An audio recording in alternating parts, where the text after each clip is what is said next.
Assalamualaikum warahmatullahi wabarakatuh. Nama saya Ciren Eranda, NPM saya 2274201047.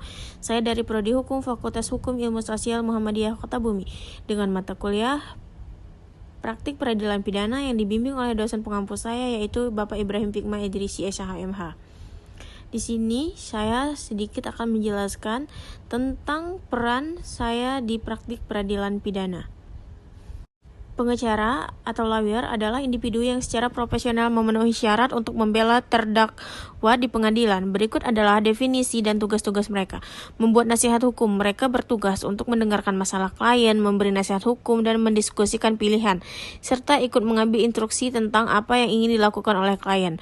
Mewakili klien di pengadilan, seseorang pengacara memainkan peran penting dalam masyarakat karena dilatih serta dituntut dalam menafsirkan dan menerapkan hukum. Di pengadilan, mereka dapat memperdebatkan emosi, bertemu dengan hakim, atau memilih juri. Mereka melindungi hak-hak klien. Pengacara harus mampu berpikir kritis untuk menilai semua informasi yang tersedia untuk membuat keputusan yang tepat. Mereka juga harus menjaga kehormatan, martabat profesi sebagai agen penting dari administrasi peradilan. Advokat harus tunduk dan taat pada aturan-aturan konferensi dan menjaga kewibawaan serta ketenangan agar konferensi berjalan lancar. Mereka juga harus menjalankan profesi demi menegakkan keadilan berdasarkan hukum untuk membela kepentingan kliennya. Memberikan layanan hukum. Orang yang ingin menjadi advokat perlu menempuh pendidikan sarjana hukum dan melanjutkan ke pendidikan profesi khusus advokat. Setelah itu, mereka dapat memberikan jasa hukum dimanapun maupun di luar pengadilan. Tujuan pengacara dalam peradilan adalah untuk melindungi hak-hak klien, memastikan keadilan dalam proses hukum. Mereka bertindak sebagai perwakilan hukum, menyusun argumen, dan membela kepentingan klien di hadapan hakim atau juri.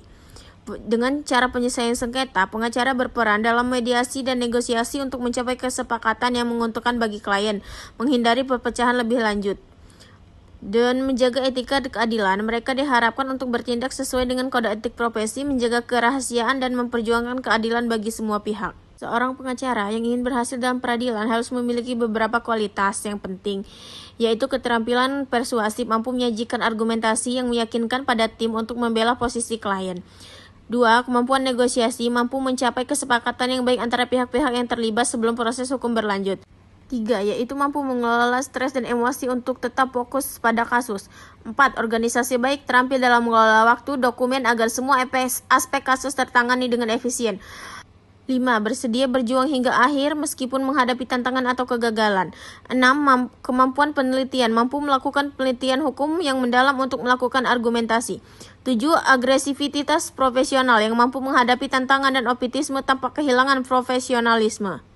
Strategi terbaik untuk mengelola waktu yang efektif sebagai pengacara meliputi rencana dan prioritas, yaitu buat daftar tugas dengan urutan prioritas, fokus pada yang paling penting terlebih dahulu. Berikutnya, eliminasi pencurian waktu. Hindari distraksi seperti media sosial dan aktivitas yang tidak produktif saat bekerja. Selanjutnya, delegasi tugas, mendelegasikan pekerjaan kepada anggota tim sesuai dengan kemampuan mereka untuk efisien yang lebih baik. Berikutnya, disiplin dan fokus. Jaga disiplin dalam mengikuti jadwal dan fokus pada tugas yang sedang dikerjakan. Untuk berikutnya, evaluasi berkala. Lakukan evaluasi rutin terhadap alur kerja untuk mengidentifikasikan dan memperbaiki masalah dalam manajemen waktu. Lalu, istirahat yang cukup dan pastikan untuk menyediakan waktu istirahat agar tetap produktif dan tidak kelelahan. Baik, sekiranya itu saja yang dapat saya sampaikan. Semoga apa yang saya sampaikan ini dapat bermanfaat bagi kita semua. Saya akhiri. Wassalamualaikum warahmatullahi wabarakatuh.